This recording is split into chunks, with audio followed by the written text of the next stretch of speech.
Well, good evening, everyone. Wow, that suddenly turned on. I have that it is 6 o'clock, and since we are trying to do 1,500 years in 90 minutes, I figure I should take advantage of every minute. And then I'm going to start by saying I'm going to undercut some of that right off the bat. Most of you probably know Patrick and his lovely bride, Rosalie. She's not here. She's suffering from bronchitis, so we'll be praying for her. Hope that she ends up doing okay. But you might not know their son, Craig. Craig is an art collector, and amongst other things, but for tonight, that's where we are. And he has brought some art from the time that we're going to be talking about here, Christian art. And I'm going to, at the end, give him some time to talk about some of that and share it with you. So a little bit of time off that way. The other thing as we get started here, you're going to see that there's really no way to do 1,500 years in an hour and a half. That's somewhat facetious to say that we're going to accomplish that, even though I'm then going to set out and try and do it. There's no way to do this without skipping incredibly important things. And then it's always lovely to be reminded, oh yeah, we have professors of European history sitting in here who can be saying, and how could you leave out, fill in the blank, and the blank is 3 pages long. So there are all sorts of things that I have left out. The other thing in doing this, and I realized we're going to talk about a lot of things involving church history, and some of it isn't good. The church isn't always in the positive light. And I don't mean to send anybody depressed or anything like that tonight, but we have to recognize our history and what that's about and some of the influence that it still has on us even to this day. And then also remember that while we're going to be talking about a few very famous people, we're going to be talking about events that have sort of been seared into the historical memory, if you will. What is always absolutely most important are the individual people and the way that God's grace and love is lived out through them on a daily basis. And all kinds of people who are lost to us in history, and all kinds of people who still matter to this day. And to that end, I have 2 reminders here that I want to share with you. One I'm going to share, and ask John Scholl to share here really quickly.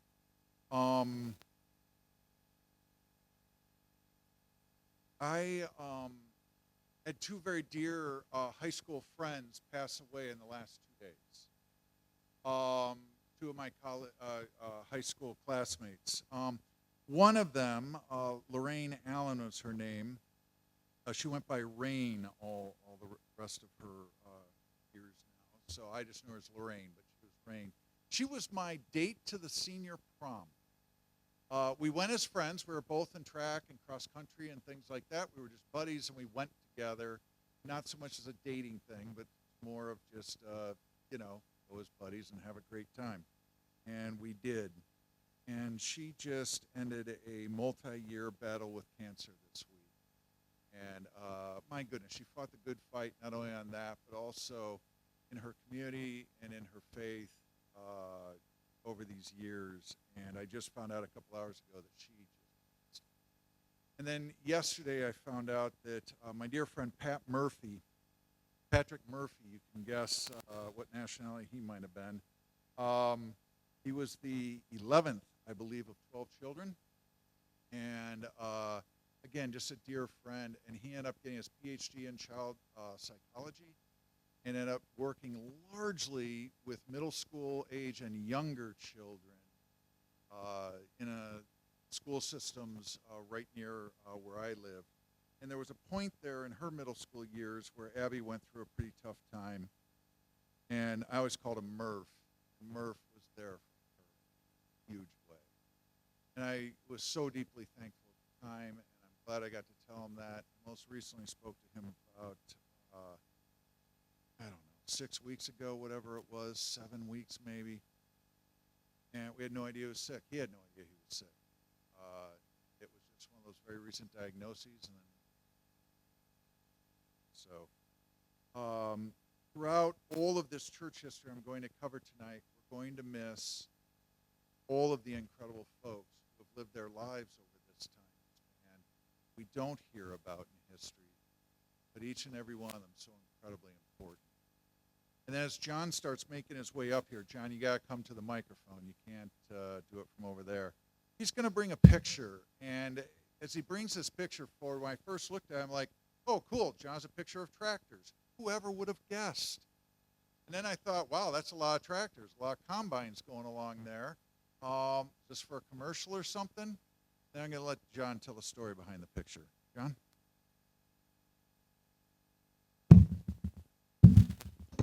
Yes, for those that know me, I've been agricultural related ever since I was born.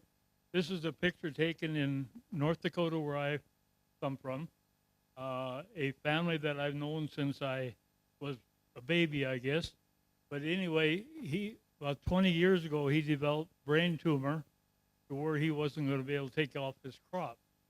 So all the farmers in the area got together, and this is a picture of 20 combines going down through the field, taking off his crop in one day. We have found out, my wife talked to her sister the other day, and we have found out that he survived the brain tumor, and he's doing A-OK. He's about 73 years old now.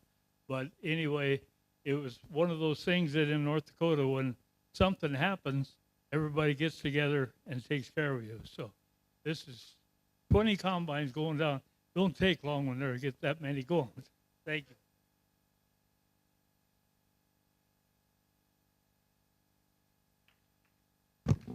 So that's some of what I want you to remember as we go through things, and unfortunately some of the things that survive in the historical record are the real mess-ups that the church did.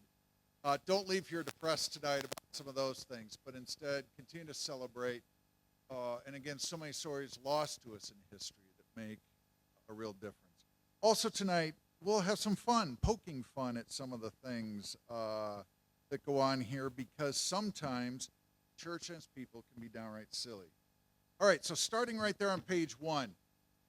One possible way to group the church history into eras is to talk about the early church, the medieval church, the Reformation church, and the modern church. For a lot of folks that works, but if you are a professor of just in general Western history, those distinctions don't necessarily line up with anything, because you probably wouldn't think of the early church lasting any longer than Constantine and the declaration of Christianity being a state religion, but most would not back up the medieval period all the way to Constantine. So you end up with gaps or things that don't quite blend together there. Again, it doesn't quite fit in that way. There's a wonderful book out there. It came out in 2008 by a woman by the name of Phyllis Tickle. And Patty was convinced that was a made-up name. It was called The Great Emergence, How Christianity is Changing and Why. And what she was writing about was, I don't know if you're aware of this, but in the census of, what would it have been, right around 90, 92, somewhere in there, the number of Christians, those who claimed in a U.S. census some sort of membership in a Christian church, outnumbered those who said they did not claim such membership by a number of 3 to 1. By 2010, that number completely reversed. The number who said they had no such outnumbered those who said they did by 3 to 1. And so there was a whole lot of reaction to that, and saying what is happening is the church is simply going to disappear at this rate, and where are we? And she wrote a book, This Great Emergence, where she talks about every 500 years the church goes through some sort of complete shift in what it is and how it works. And ultimately what she was trying to say is, calm down, we're just in the middle of those shifts, and we just don't know how it's going to wash out yet, but ultimately we'll be fine. In 2008, she couldn't have anticipated COVID and other further changes in the thing, and just how big this shift I think we're going through right now is. But she pointed out that in roughly the year 500, you have Gregory the Great. In roughly the year, well, it's 1054, but around 1000, you have the Great Schism, which we're going to talk a lot more about. And then in roughly 1500, technically 1517, you have the tip-off of the Reformation. And so she was just trying to say every 500 years, you just kind of jumble the bowl here a little bit, and so calm down a bit. But that's another way of sort of structuring things that way. Now, I want to be clear, my big disclaimers. One of them I sort of already touched on, but first off, nothing fits into easy blocks. I thought about how to do this. And do I just start roughly in the year 30 AD and just start moving on from the time of Jesus forward and just cover things chronologically? And I realized there are all sorts of things about that that didn't make sense. So I tried to group things, and if you look down there, it'll say another way of viewing church history is to follow threads, to look at theological development, biblical development, structural development, and societal development. And to kind of look at those and to sort of go through history with each of those. And I've chosen more or less to follow that guide as we go through. So it's not going to be, we're going to start this year, you've got 4 pages here. It's not that the first 400 are on page 1, the second 400 on page 2. There's a lot more bouncing around that way. You're also going to realize that people, places, and events will come up multiple times tonight. By the time you hit it for the third time, you're like, I know what that is, and be able to go on because it's going to fall in different categories here as we go through. So starting with theological development, we start right away with the book of Acts. And we've spent a little bit of time here on the book of Acts, and you remember that some of what the earliest church was sorting out is, what does it mean to be a Christian, and how do we worship, and what do we do that way? And so they were trying largely to sort out in the book of Acts, in order to be a Christian, you have to become Jewish first. If you're a guy, do you have to be circumcised or not? There were all sorts of questions like that. Can you eat meat that has been sacrificed to idols? And, things that today we just think, I don't know, it's a lot of meat sacrificing going on to any idols. And it might seem pretty trivial to us. To them, it was a huge deal at the time. And how do we deal with this? If something has been sort of dedicated to something else, should we stay away from it because it's now somehow evil or unclean? But then, if we think that way, aren't we therefore ascribing all sorts of power to something we say is almost meaningless? And so you end up in these arguments, and you see those in the book of Acts already going on. Well, those arguments persist, and they keep going, and the church keeps trying to figure out what it's doing structurally and everything else. And this carries on for a few hundred years. And one of the things that is truest, if you ever want to give a right answer on a church history test that you may get hit with someday, the thing to say is, it varied according to time and place. Because it is almost impossible for the first couple of the first 200 roughly years of Christianity to say anything definitive that this is what the church was doing. Because what it might be doing here could be radically different from what it's doing over here. And that way, and then when people traveled and found out the differences of what they were doing, sometimes that went pretty well. Oh, we're going to take and learn from you and adapt that to our practice and back and forth.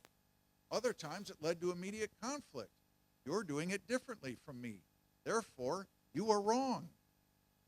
And that sort of attitude could have prevalence. And so all over the church for the first few hundred years, it is really difficult to say that this is how the church worked. This is what happened. This is the way that we did things, because it was so different. Everybody with me on that part? So, and then comes sort of maybe the single biggest thing to happen in church history that still has impact on us today. And back when we were in worship, talking about that 2 weeks ago, we hit on it.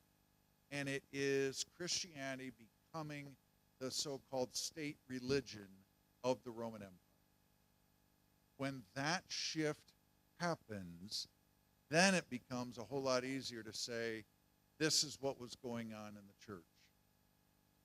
Not always, and let me restate that. There were always exceptions, but for the most part, until then, we can't make any definitive statements. After that, we start to be able to and say, for the most part, this is what the church taught, believed, called upon, and went forward with. And so when that happens, in roughly, and again, you can pick different years for it. You can go as early as about 312. You can go as late as about 380.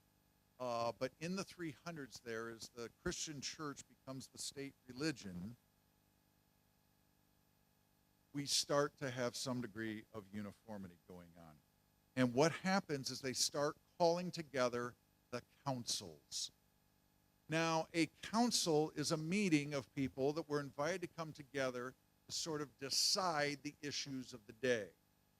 Not just everyone was invited to come. You had to have some sort of, gravitas in your community about the Christian faith. Oftentimes, these were people that were already being referred to as bishops and other things like that.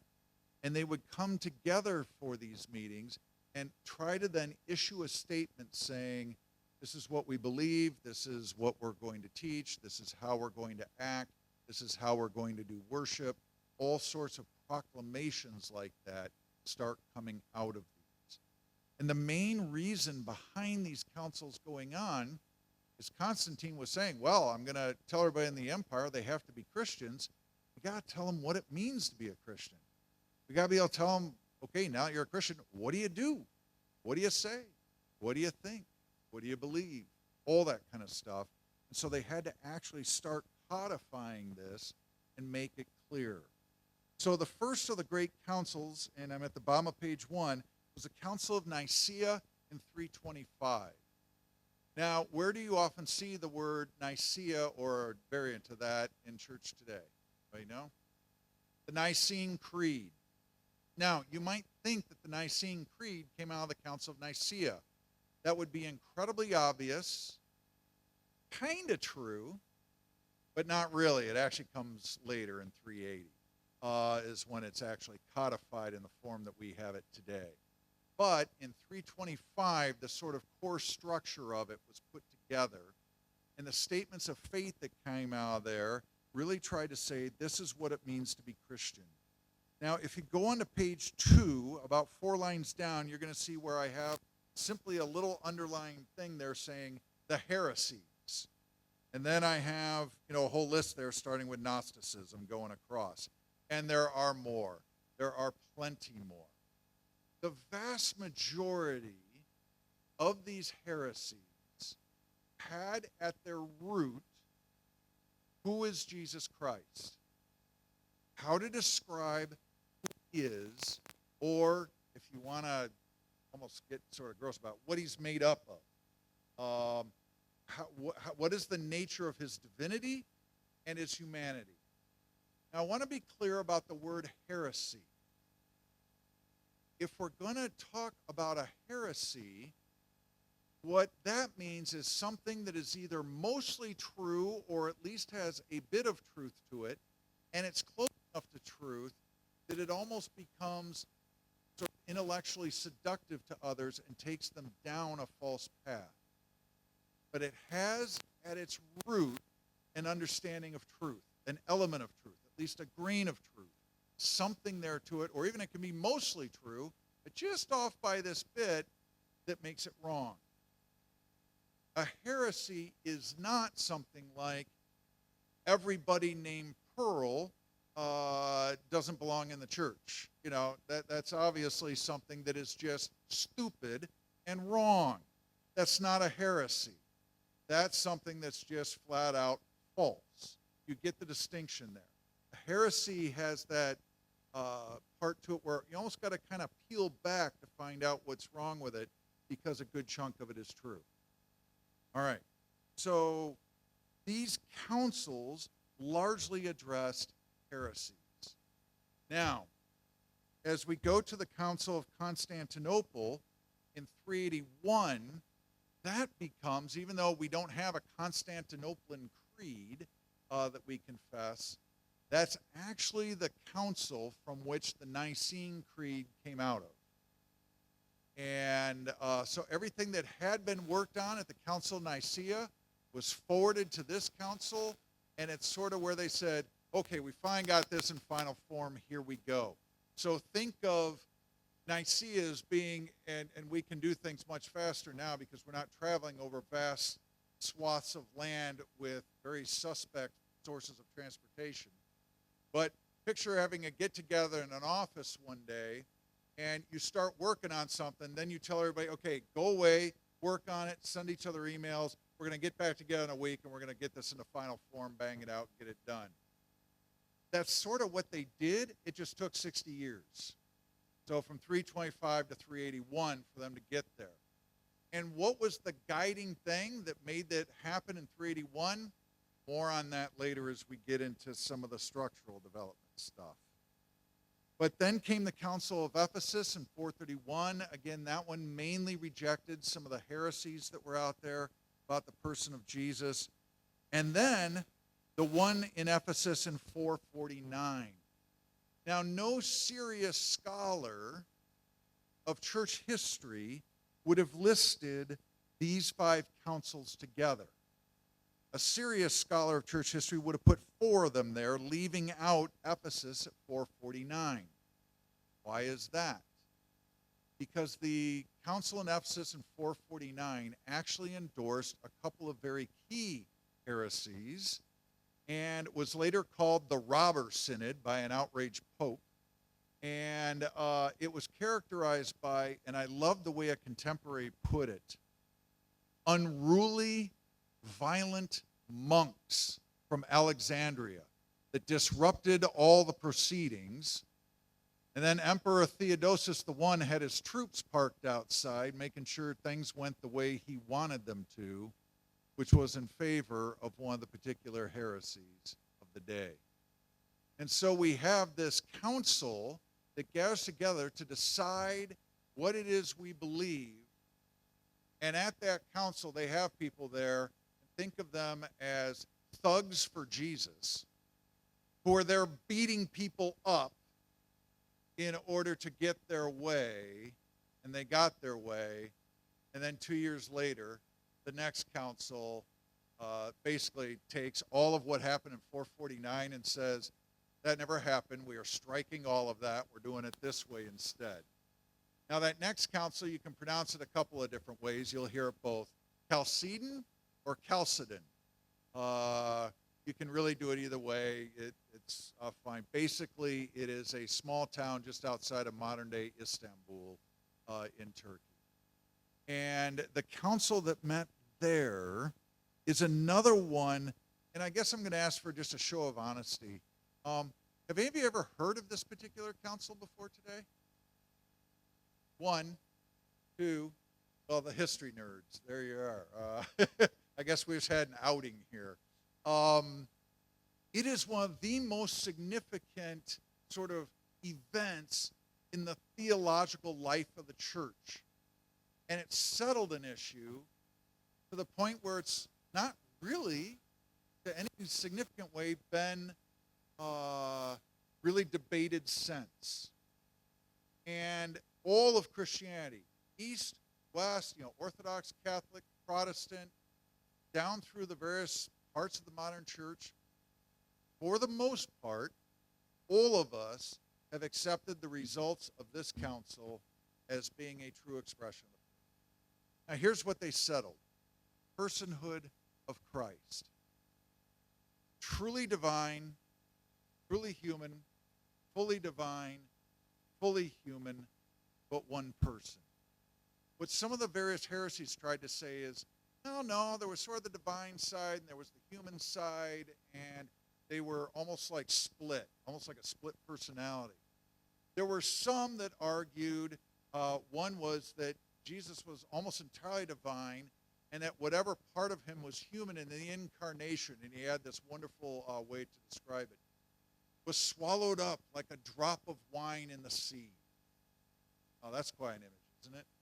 And others, though, really professed his humanity and really kind of downplayed the divinity and said, no, he was really kind of just a person. Yeah, God created him and was sort of kicking around in there somewhere, but he's really just a person and going. And if you want to, you can go home and Google all these heresies. There's all kinds of good stuff out there on them. I'm not going to go through all of them here tonight. But the idea behind all of this was to say, no. And thank goodness they rejected those. And just to kind of give you some of the things, if the idea that he was mostly divine and only a little speck, that drop of wine lost in the sea, humanity, well then, what's he doing when he falls asleep in the back of the boat? He's not human and he's not exhausted. Is he God who never tires, of course? He's just sort of playing at being tired? And then you go all the way to the events of the cross. If there's no humanity in there, is there any real suffering?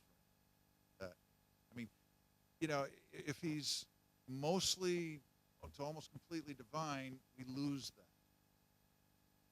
And then on the other side, he's just guy.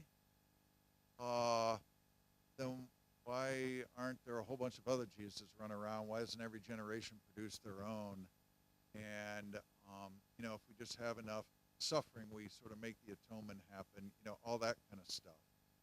And I had a professor that I've read who talked about all of us from this moment on are just, he called us dwarfs standing on the shoulders of the great people at Chalcedon who made this proclamation. Were we ever to step off those shoulders, we would fall into either Arian or Nestorian mud on either side. Just kind of a fun little image there. But it's one of those things. Most of us have never heard of this council, yet it's settled that Jesus is truly divine, truly human, fully divine, fully human, both and, all at once, fully. And that has been pretty much a settled issue since then. Some exceptions, perhaps. There we are. And so you'll notice this whole thing in theological development, I roughly end it there in the year 451. Does that mean that theological developments didn't happen beyond that? Of course not. But as we start talking next week about the Reformation, I'm going to come back and pick up a few things that started to develop in the church and so forth, and how the Reformation changed those. Now we talk about our creeds in the church, and obviously the Nicene Creed really started in 325, but finally codified in 381 at Constantinople, at the council that met there. The Apostles' Creed, we don't really know exactly where it surfaced. We first start seeing it around the year 450, largely in southern France, or what today is southern France. They didn't call it that back then. Gaul was its name back at that point. But it starts getting quoted and so forth and moved around there. But even in what we would call its form that it gets us today, it really doesn't get settled on until the year about 650, that we finally get a form there. And then we could argue that even here in the modern day, we occasionally change things around. So, for instance, how many of you grew up being used to saying that he descended to hell? Now we say he descended to the dead. That he descended to hell actually didn't show up till 650. That's one of the biggest changes. 450 to 650, so for 200 years, it never said that. Around 650, it got put in, and it was one sort of key movement that really sort of insisted on that. And then since then, the church has pretty much been repudiating that, and going back on that again, and so here we are, even still making changes today. The Athanasian Creed is also fun. Have any of you ever actually read through that in worship? Has that ever been used in this congregation? Brian is too kind for that, huh? Maybe I should undo that kindness someday. It's only appointed for being read on one day, and that's Holy Trinity Sunday, which is the Sunday after Pentecost. Pentecost is always 50 days after Easter. Now, you know, Easter moves with when the first full moon after the vernal equinox and all that stuff. So, but usually Pentecost is near Memorial Day weekend, somewhere in that ballpark. So Trinity Sunday then is the first Sunday after that. I will tell you, in all of my years of ministry, 30 plus, I have only made a congregation read the Athanasian Creed, all approximately 4 pages of it, once. My first year of being a pastor. There was nearly not a second year of my being a pastor after that. I'm mostly kidding, but not fully. So I learned not to make people do that anymore and to forget about what my professors of worship said about reading it once a time there. Now, the interesting thing about Athanasian Creed is you would assume that Athanasius is either a person or a place that had something to do with this creed. And you would be entirely wrong. Athanasius was a person who lived, and we're going to talk about him more in a little bit, but he's going to come up in the 300s. Creed doesn't show up in the 500s. He had nothing to do with it. He spoke and wrote in Greek. Creed was formed and came into being in Latin hundreds of years after him. You know, he had nothing to do with it. But the people that wrote it said, this really is in line with his theology, so let's give him credit for it. And that's why it's called the Athanasian Creed, even though it had really nothing to do with Athanasius, and he would have no recognition of it in his lifetime that, oh, yeah, it's mine. There would have been none of that going on. So biblical development. We're going to have some fun with this. Now, when we talk about our Bible, we have to talk about sort of 3 sections of it. We Protestants do almost nothing with what is called the Apocrypha. What is the Apocrypha? Is a collection of writings that are pre the time of Jesus, but after the time that the Old Testament, its books stopped recording. There's a couple 100-year gap in there. These are the books and the writings from that time.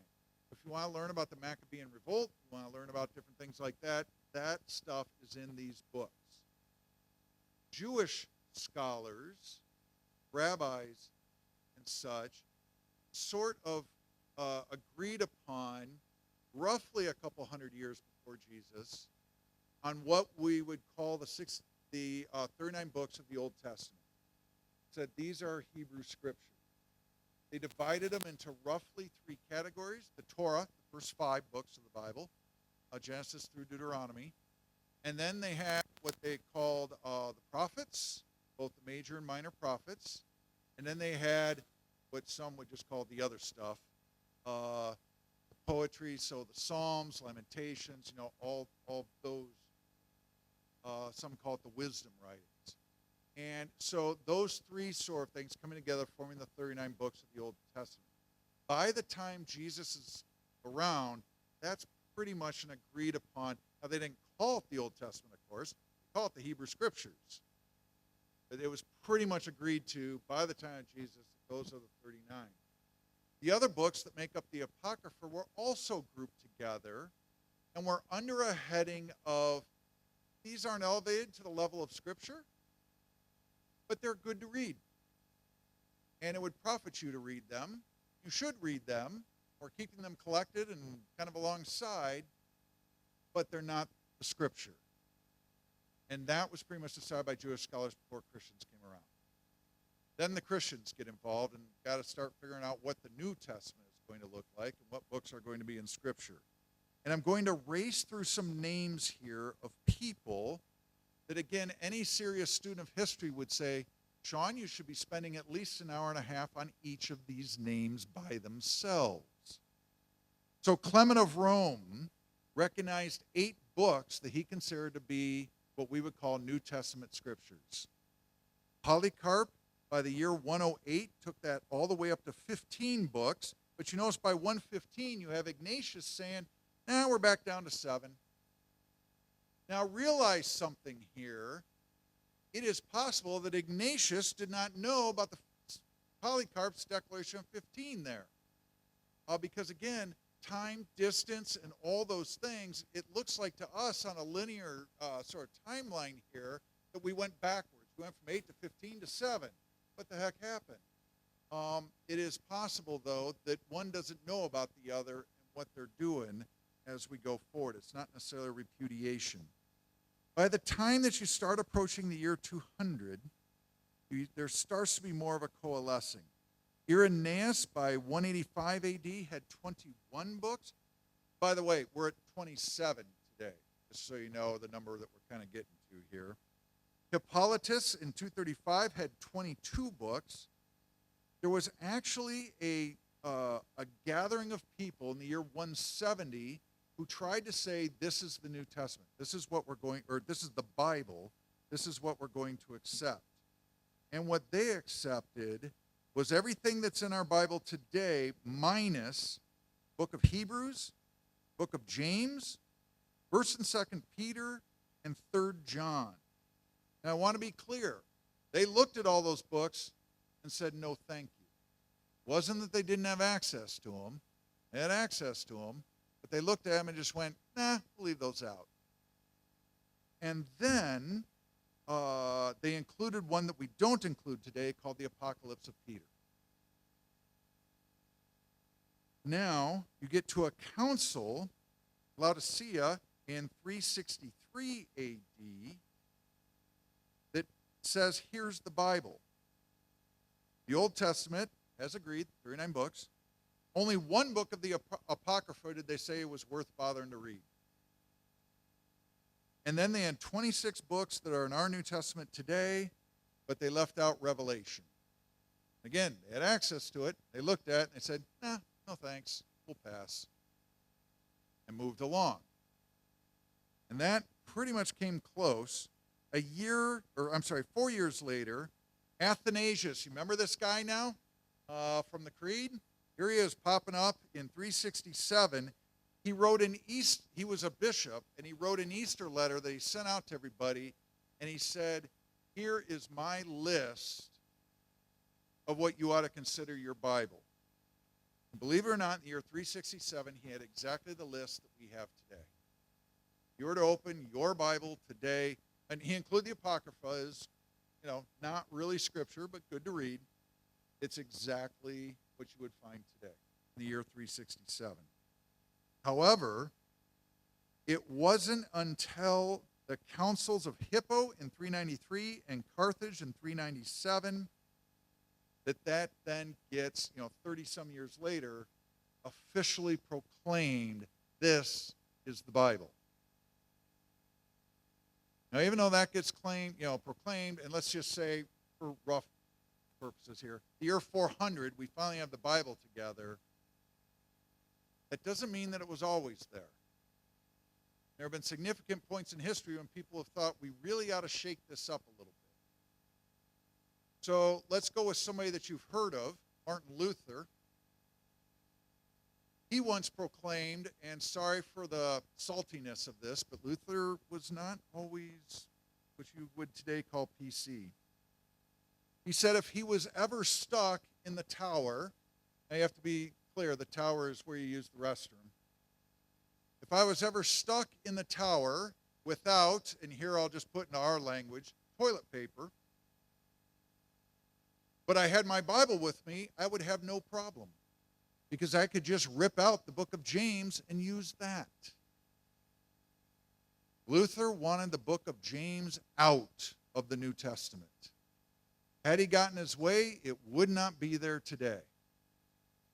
And there were a whole bunch of reformers that went with him, and he had lesser degrees of ire, but the two books of Peter, Jude, Hebrews, it'd have been fine if all of them went.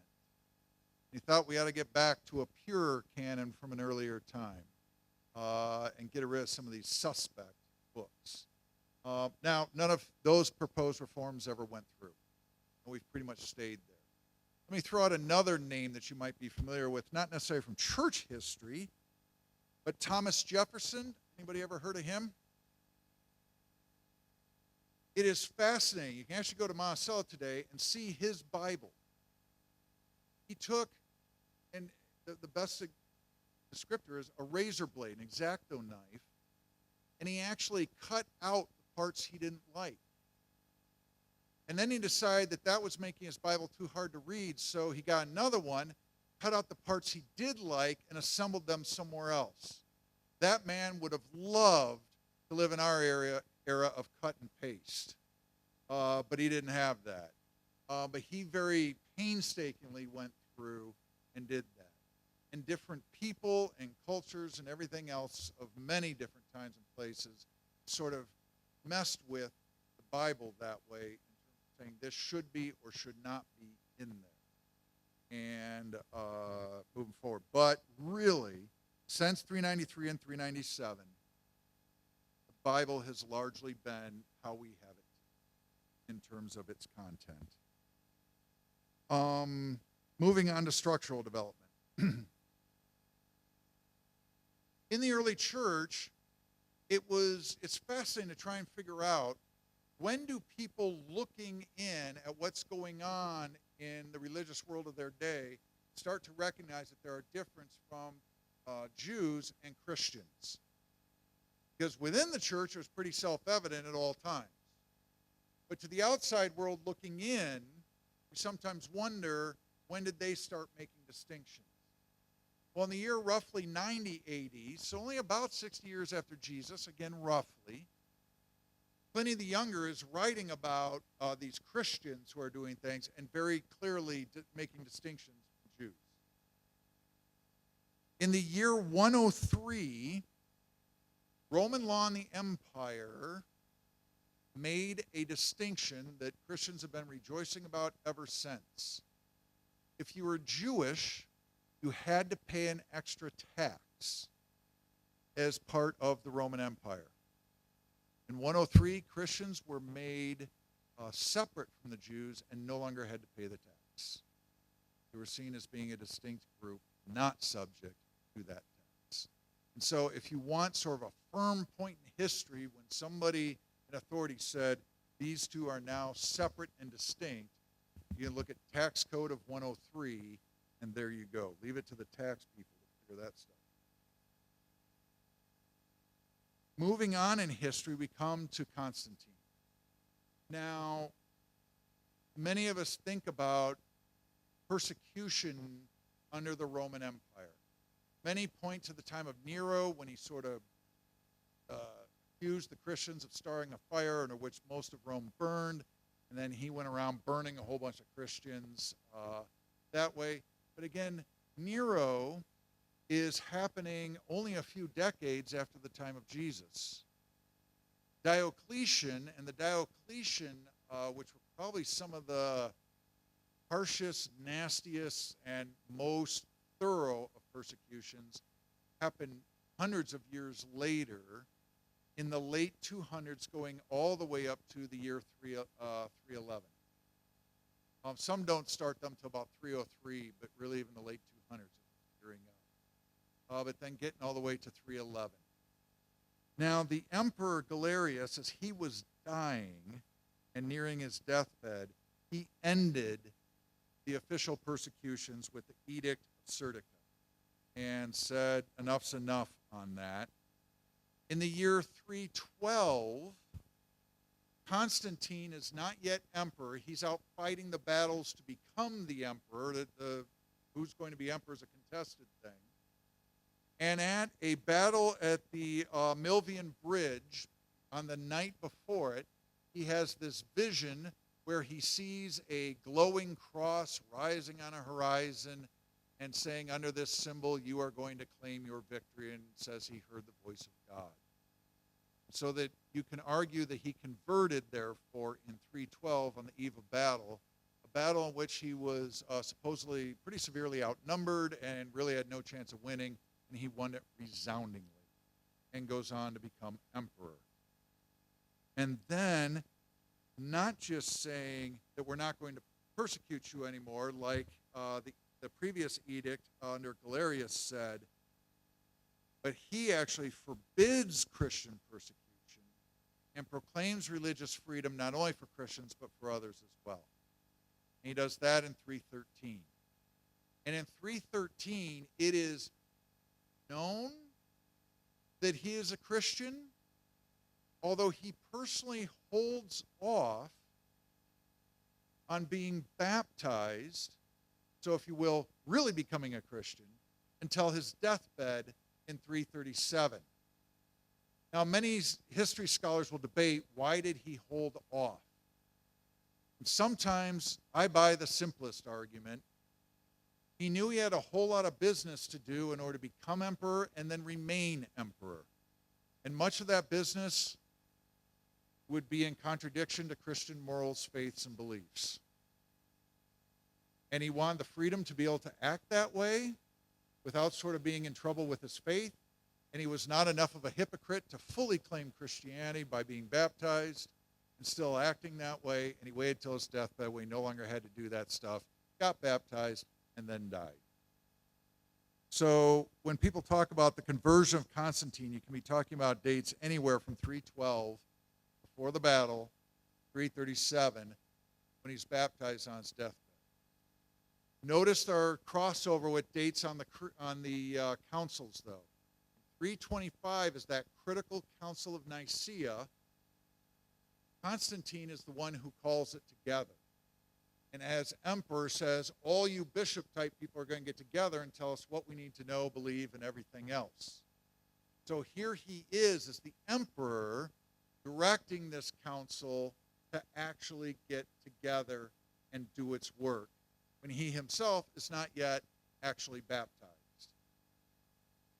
And so he gets them to that point. Now, he passes away in 337. You have other emperors that come.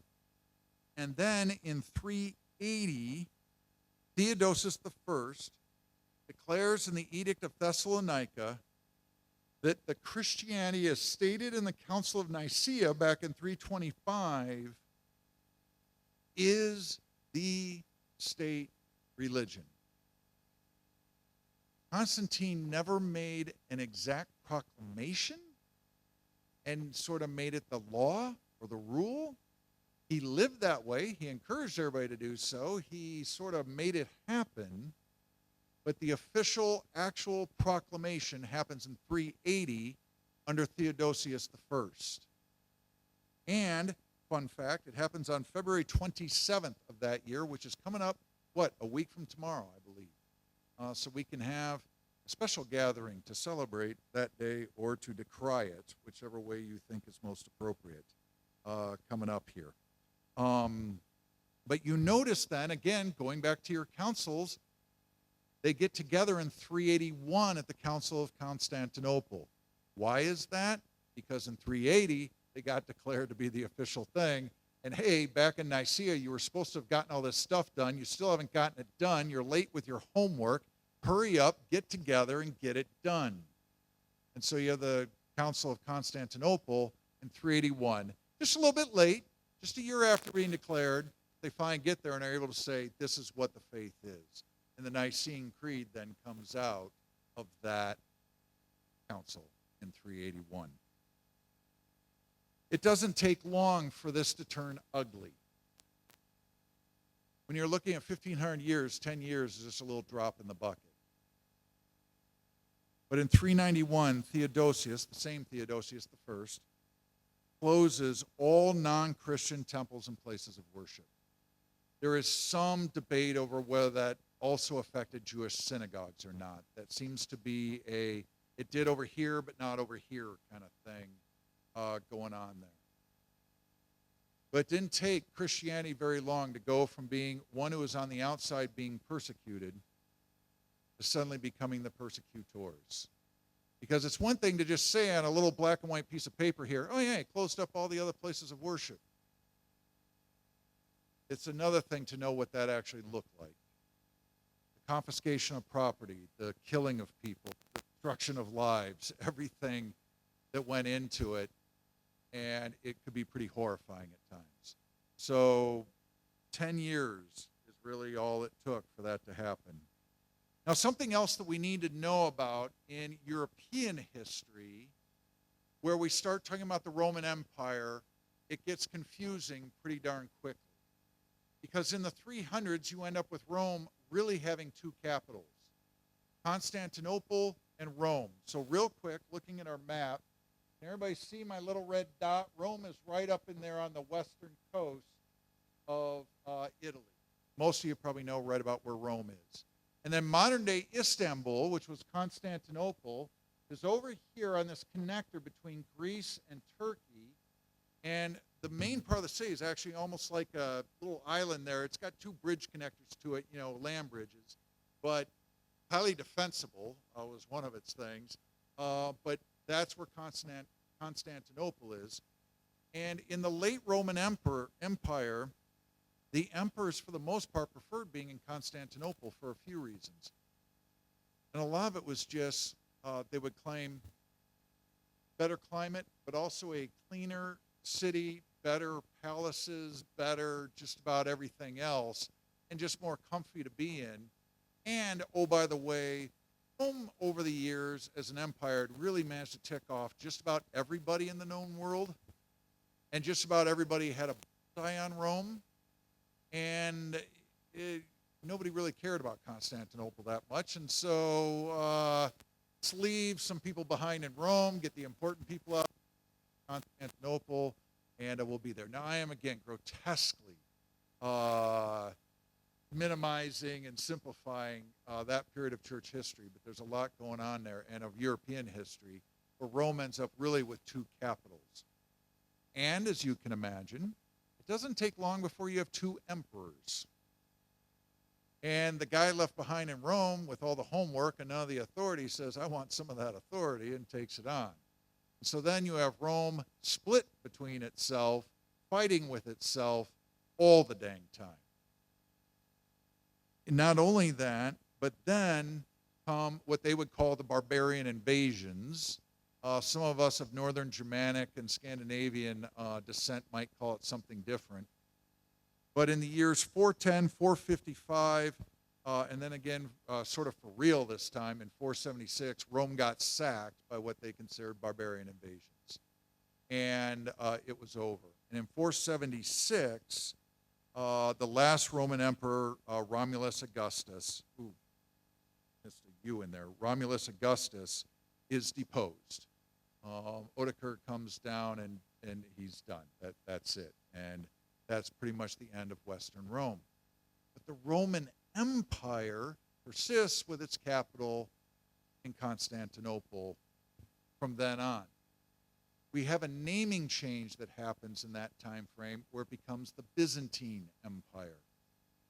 So if you've ever heard that name in history and so forth, that's sort of the eastern part, largely more Greek-speaking than Latin-speaking. The Byzantine Empire, based out of Constantinople going forward, but they would still cling to themselves as being self-described as Roman emperors, even though they're no longer in Rome, and even though Rome itself is no longer part of the empire. So it's fair to get confused about how those things work and come together there. Then we end up with, in the West, the Holy Roman Empire. And that really comes into being much later, in the year 800, with the crowning of Charlemagne. But what is both fun and amusing about the Holy Roman Empire is it was really neither of those two things in its entire existence. It really wasn't very holy, and it really wasn't Roman. Largely, it was what today we would call swaths of France, Germany, Poland, Austria, Hungary, kind of going across a little bit of Eastern Europe there. And it grew and shrank and grew and shrank all over the place. So trying to say exactly where it was a little difficult. But think mostly Central European. And it was called the Holy Roman Empire, even though it really had nothing to do with Rome for the vast majority of its history. Now, you will notice that in going back up to the top there, then in 431 and 439, Emperor Theodosius holds councils condemning the Nestorian heresy, but then supporting Eutyches and his, what was later called a heresy. He's the actual guy who talked about the drop of humanity being that drop of wine in the sea. of God's divinity. And that one in 449, it was Emperor Theodosius II who brought his troops to that, and all those Alexandrian unruly mob of monks that accompanied were beating everybody up. Well, then Theodosius II dies. 2 years later, Marcion is the emperor, and he holds his own council in 451, undoing everything that was done in 449. And there you have your Council of Chalcedon again, or Chalcedon if you prefer to pronounce it that way. So again, you can see how, yes, these councils happened because the church called them and was trying to get its faith worked out and have a clear articulation of it. But it was also happening because emperors were demanding that it be so, or otherwise enabling it to be so. You cannot divorce the political history from the church history. The two end up intertwined and not always for the best. Going further on, in 533, Justinian, now remember, he's a Roman emperor living in Constantinople. He actually reclaimed Rome. He recaptured it and held on to it for a little while. And while there, Justinian, as emperor of Rome, makes a declaration for the church. And the declaration is that there are 5 holy sees. A see being sort of a geographic area of which a bishop is responsible for the faith and the care of the people in that area. And he names 5 of them. Rome, and again, remember Rome, right about there. He names Constantinople. Oh, sorry, I probably need to be in the mic for the film. He names Constantinople there. He then names Antioch, which is down here in Turkey. He names Jerusalem, which is over here in modern-day Israel and Palestine. Then he names Alexandria, which is over here where the Nile comes up, being the Mediterranean there, right about in that area. And he says those are the 5 holy sees who each equally have oversight. Well, the bishops in 2 of those places are really disappointed in this declaration. Because really, since the 100, much of Christendom had really kind of seen Rome as sort of the first among equals, if you will. And Rome kind of had that place of primacy. Constantinople, with Rome getting sacked and everything, kind of got used to sort of being the big dog on the block and saying, we're sort of the most important one. And the other 3 are probably thrilled to find out that, hey, we're all equal. Excellent. Let's move forward. But that was his big declaration in 533. Now, go forward just 100 years. Islam has risen and taken over 3 of the 5. So in Turkey, where Antioch was, Jerusalem there in the Holy Land, and Alexandria there in North Africa, all 3 of those are now under Muslim control and rule. For the most part, the Christians who were left there were treated fairly well. This wasn't a sort of religious takeover per se, where it was, let's go exterminate the Christians. It was, we are the people here, the vast majority of us are Muslim, but we're taking this place over, and here we are. And now Islam is the predominant faith. And so you end up, by the time you're in the middle 600s, with that being the case. In 751, by then, the whole concept of there being any kind of Roman Empire is done. It's over. It is finished. And then in 800, on Christmas Day, you have the coronation of Charlemagne by Pope Leo III, and that sort of kicks off, again, it's hard to have precise beginning points, but the Holy Roman Empire, which again is not in Rome and really doesn't have anything to do with Rome, but we call it that anyways. Now we come to these terms that we throw around a lot today to be the Orthodox Church or the Catholic Church, or have any of you ever referred to yourselves or heard you referred to as being an Orthodox Lutheran? I want to talk a little bit about those definitions. One of the realities of the words that we use to describe churches today, the vast majority of them start off as insults when they were first originated. To be Catholic means to be universal or unified. That name was applied to the Western Church, which was neither universal nor unified. And there was part of it that was sort of poking at them with that, but then they also claimed it and said, well, it may not be true in the everyday, but it's true in that we are God's one church, and when the rest of you sort out and come on board, then it will become true. The Orthodox, I don't know what images come to mind when you think of orthodoxy. A lot of people think sort of a very narrow kind of path, very rigid rules, things of that nature. The idea was they wanted to proclaim, we have protected the faith that we inherited from Jesus Christ. We have been on this from the get-go. That in the West, they would say, and yet you're tied to the patriarch in Constantinople and the emperor there, and you guys are just sort of sock puppets for whatever the emperor wants you to say. And so that was some of the insult going back and forth. I'm going to jump ahead then to 1054, the Great Schism between East and West. Now again, most scholars settle on this date and say this is when it happened. In reality, the schism between East and West has been going on for 500 years prior to this, and it continues basically to this day. But this is the date that they said it irrevocably broke at this time in 1054. Here are some of the things that we went there. The Pope claimed universal jurisdiction over everything, which meant every prince, king, whatever, owed him allegiance. Whereas in the East, the patriarch of the Eastern Orthodox Church answered to the emperor of Constantinople, or more to the areas where they were. So today you hear about Coptic or Egyptian Orthodoxy, Greek Orthodox Church, the Russian Orthodox Church. They were very much sort of, wherever they were, they had sort of a state function.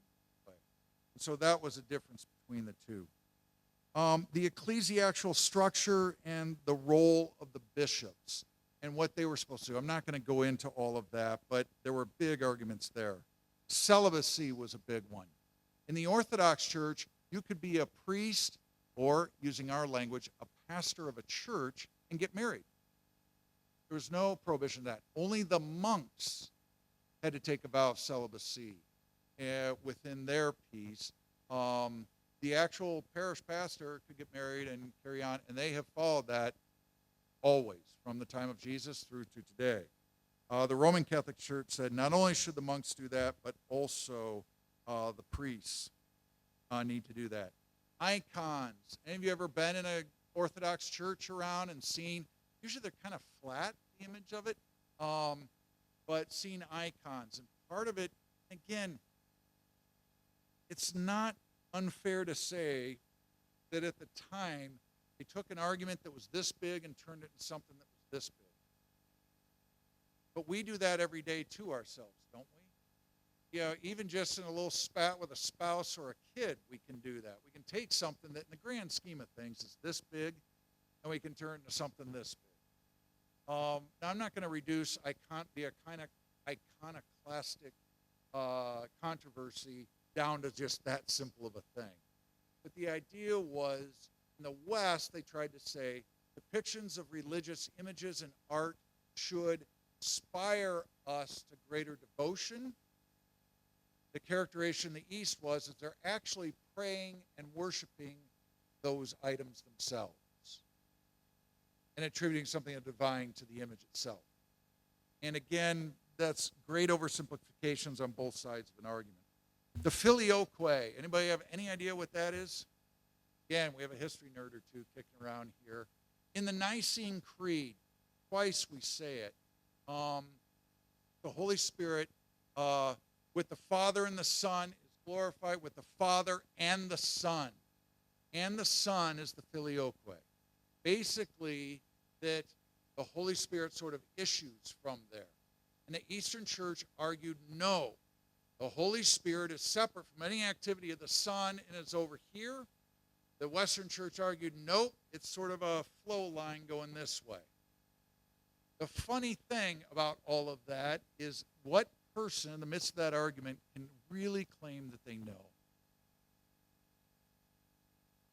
You know, have any of them sort of been able to interview God on this and ask how exactly the nature of God is defined? It is a wonderful thing to debate, to learn from it, and to do everything else, but to break a church over it strikes me at least as being a little silly. There's one important thing I think in the Western church that we just accept as being the way it is, and I think we lost a little something. You understand the argument between following one's head and following one's heart. In the Western church, they very much stressed that Christianity was an intellectual pursuit. You had to understand it, be able to define it, be able to sort of chart it out somehow. And in the Eastern church, if you were going to go into church leadership, it wasn't so much about what you knew, but what you had experienced and how you could attest to the work of the Holy Spirit going on in your life. You understand that distinction between head and heart? In the West, we very much followed the head. I'm not saying I'd want to disregard the head side, but I do think we gave something up in that argument. And I think our Orthodox siblings were right to kind of hang on to that. I'm going to pass over the Fourth Crusade in the year 1204 here and come back to it. In the year 1261, Constantinople is reclaimed by the Orthodox Church.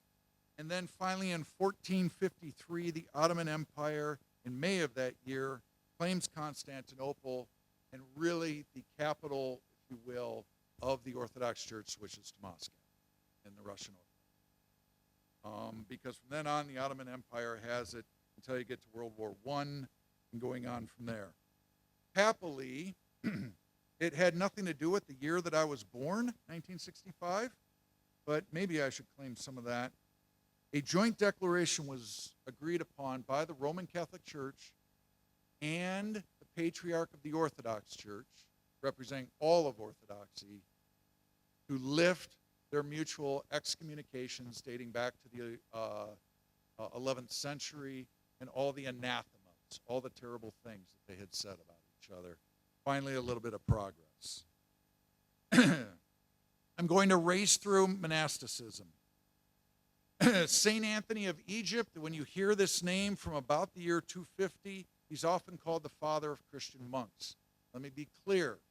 He is not the first person to go wandering off into the desert and live alone. Heck, John the Baptist probably came from a community there where we now found the Dead Sea Scrolls. They're right outside the Dead Sea. And there have been monks who have sought sort of going off on their own and even forming communities of fellow siblings that way, creating monastic communities for centuries before St. Anthony does it.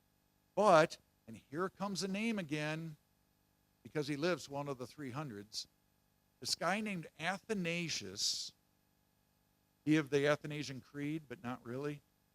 He actually wrote a book about St. Anthony of Egypt. And in that book, he described what he did and everything else. And a whole bunch of people said, wow, that's a great idea. And it became something of a bestseller in his day. And so he became this kind of figurehead that everybody looked to. The other thing that is true is Anthony never once tried to gather others around him. But they still came and flocked. There's this fun story. For about 12 years, I think it was, he lived in an old Roman fort. And he figured out how to bar the doors so nobody could get in.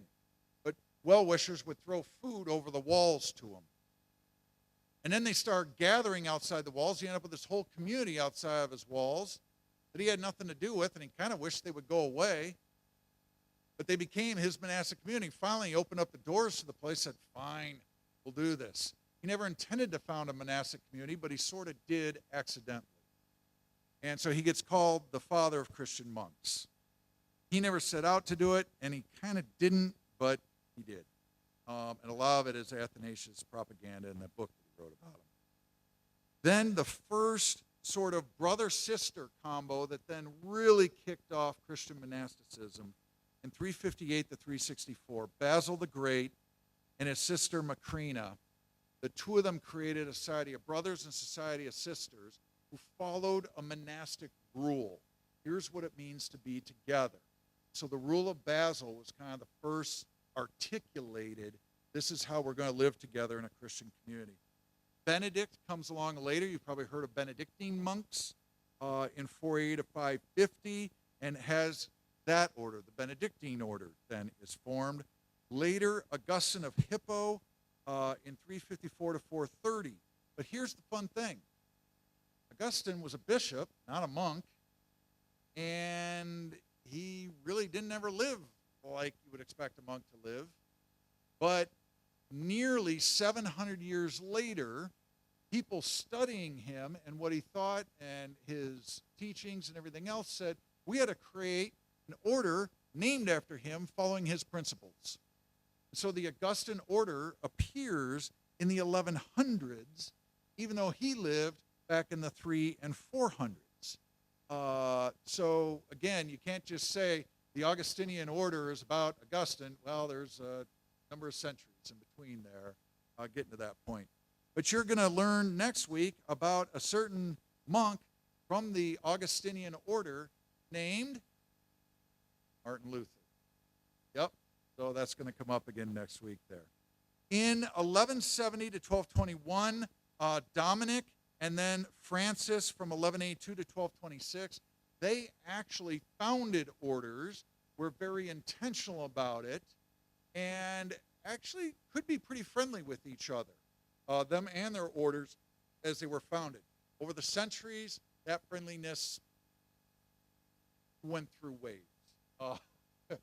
And at times were completely not friendly with each other. But they were both founded at essentially the same time. And then again, a few centuries later, Ignatius of Loyola founds the Jesuits, or the Society of Jesus. And again, I'm just blazing through these and laying them before you. Each of these deserves its own hour-and-a-half long chunk. The impact on society, and here we're going to talk about some of the truly negative stuff. The Crusades. Again, it's hard to date the Crusades because there were so many that there were essentially 7 that were declared by the Pope, so you can say those are the real ones. But there were some that happened in between those 7 that felt really real to the folks happening at the time, and to say that they weren't Crusades would be a misnomer. And then there's all kinds of mostly horrible things that happened after the last officially declared one that it'd almost be irresponsible to not call them Crusades. So again, depending on your definition, trying to pin down the Crusades can be tough. What everybody agrees on is the first one, that in the year 1095, the Pope called for a crusade to get a lot of the lords, kings of Europe to go and to reclaim the Holy Land for Christianity. Now again, we need to be clear. This is the Western Church saying, let's go into the Eastern Church's territory and claim it in the name of Christendom. The rulers in the area were of Islamic faith. But there were Christians living there and doing, for the most part, just fine. And imagine yourself being a Christian hanging out in, say, Constantinople as the perhaps patriarch of the Orthodox Church there, and suddenly hearing the guys, hundreds of miles or even 1,000 miles to the west are saying, we're going to come over to your backyard and we're going to bring Christianity. And we're going to get rid of all these Muslims that really weren't that big of a problem at the time. That first crusade in 1095 was actually somewhat successful. And many would argue it's the only one that truly was. Jerusalem was retaken in the year 1099. Other places like Accra, Edessa were either founded or built up from what they were to become sort of Christian strongholds. There were all sorts of a whole sort of Christian, Western, Latin-speaking society was built up over there called the Levant, if you've ever heard of that particular term. And there they were going into 1100. However, that retaking Jerusalem doesn't really last. And in 1145 to 1147, there was another crusade, the second one that was launched, which the idea was to go and attack, and it was an absolute utter disaster. They never really got much further than getting out of Egypt. They managed to take one town in Egypt, and a whole bunch of the Crusaders said, "Yay, we have fulfilled our obligations." Pope said that if we came and took something back for the church, we would have eternal life in heaven stored up, and no more issues there. We're going back home. And then the rest that were there pretty much got slaughtered. Saladin, now the other big misnomer that we still commit today, we'll talk about people of the Muslim faith, of the Islamic faith, and say and think of them as one sort of unified whole. At the time of the Crusades, there were different kingdoms, all of them having Islam as their predominant faith, but they were very different from each other, and most of the time fighting each other. And we then were just some other group coming in. You ever see that, like a playground fight going on with 3 or 4 people, and then have 5 more pitch in? It gets pretty confused. That's sort of what was going on in the Middle East at that point, because you had Fatimid Empire down in Egypt and all the others that were spread around what's today Syria, Iraq, and Iran, and they're all fighting with each other. And then all of a sudden we come by, and here we are. And when you come down to the 6th Crusade, you notice I call that one a crusade of negotiation. King Frederick, who's from what we would today call Germany, goes over there, doesn't win a single battle, but then he makes a deal with the chief Muslim ruler of the area of what today we would call Palestine, Israel, who's trying to fight a war over in Syria. Hey, I'll help you beat that guy if you just give me Jerusalem. And that guy said, okay, about Jerusalem, you can have it. Come help me fight this. And so the 6th Crusade, you could say, was successful, but not at all in the way in which the Pope thought it should be. In fact, Frederick caught the plague on his way getting out there, got held up in, I think, Sardis, or I can't remember exactly where he ended up, but he ended up beached for a while trying to get over the plague, didn't make it to the Holy Land in the time frame that the Pope had set for him, so the Pope excommunicated him. By the time he negotiated and was granted Jerusalem and crowned as king of Jerusalem, the Pope has to find out that a guy he excommunicated just won him Jerusalem for Christianity, and so had to unexcommunicate him. Well, if you follow the story enough, you find out he gets re-excommunicated later on anyway.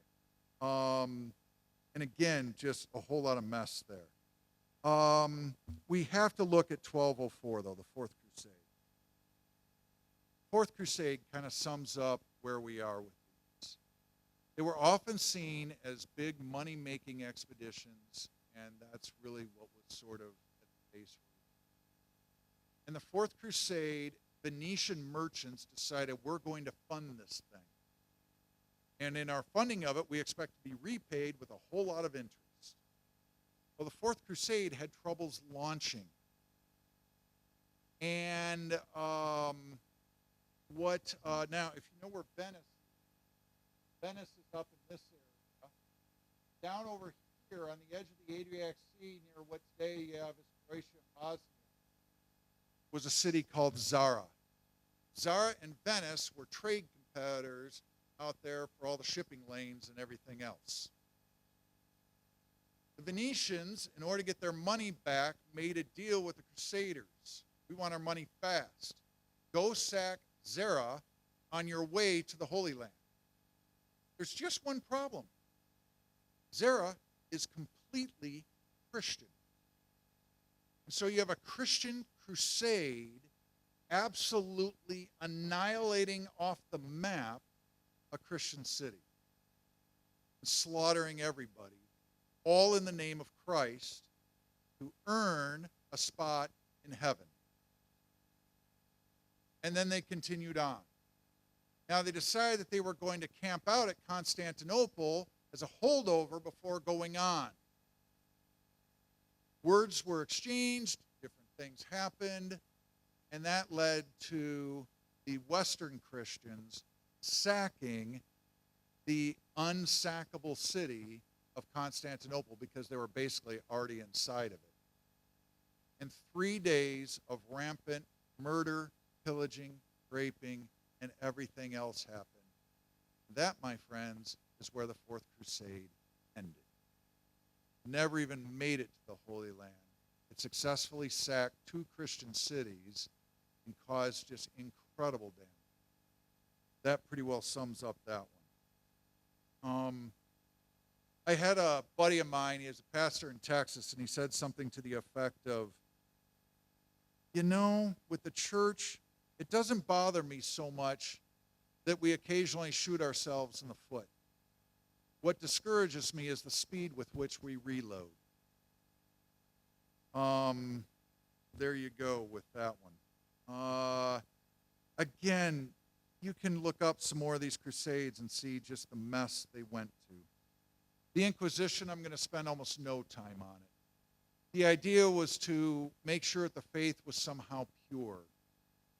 And again, in the name of Christ, with official permission of the church, to use torture of people claiming to be Christian as part of what we're going to do.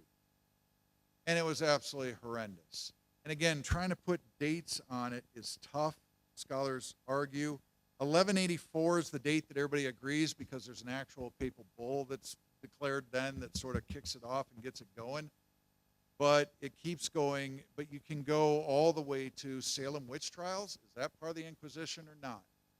Some would argue, yeah, it is. It doesn't have the same sort of official cover, and it's Protestants, not Catholics, but yeah, kind of the same thing going on. Finally, we come down to the doctrine of discovery. The doctrine of discovery is basically formed off 3 papal bulls that were issued in the years 1452, 1455, and 1493. What the doctrine of discovery said was essentially this: that any place or people that we find who are not currently Christian, the structure of their government and society does not matter because it is not Christian, and it can be just bowled over. Their very lives do not matter because they are not fully human, and as non-Christians, they do not have such standing. And the church, of which we are still a part, remember, the Reformation hasn't happened yet, so this is us too, declare this to be God's own truth.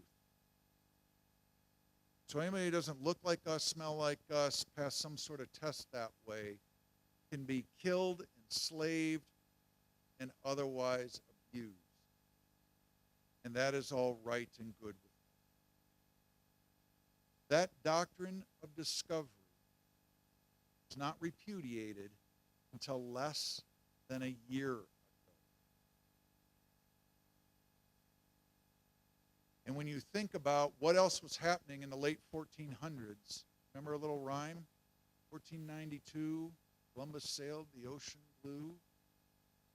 All of that was basically done as a major money grab in terms of for the various kingdoms of Portugal, Spain, Italy, all the different places, England, doing their thing. And it was perfectly okay. And here in the United States, you can talk about the Native Americans. They aren't really people, what the church said. And my goodness, what an awful and horrifying thing. Now, I end on a really dark note like that, and I apologize. I want to make sure that we give Craig some time here. I've run a little beyond. I realize I didn't take the full 9 minutes, but I want to cut some out for him and for John. The church history is filled with all kinds of mistakes and even horrifying, terrible things that have happened. But church history is also filled with incredibly beautiful and wonderful acts and times of love and of grace. And it's those things that I always want to try and build on. It's important to recognize the harm and the wrong that we have done, but it's also important to not just fall into despair with that, but also to then build and say, and we are going to keep trying to be true to the message of the gospel about love and grace and where we are. Craig, let me turn it over to you.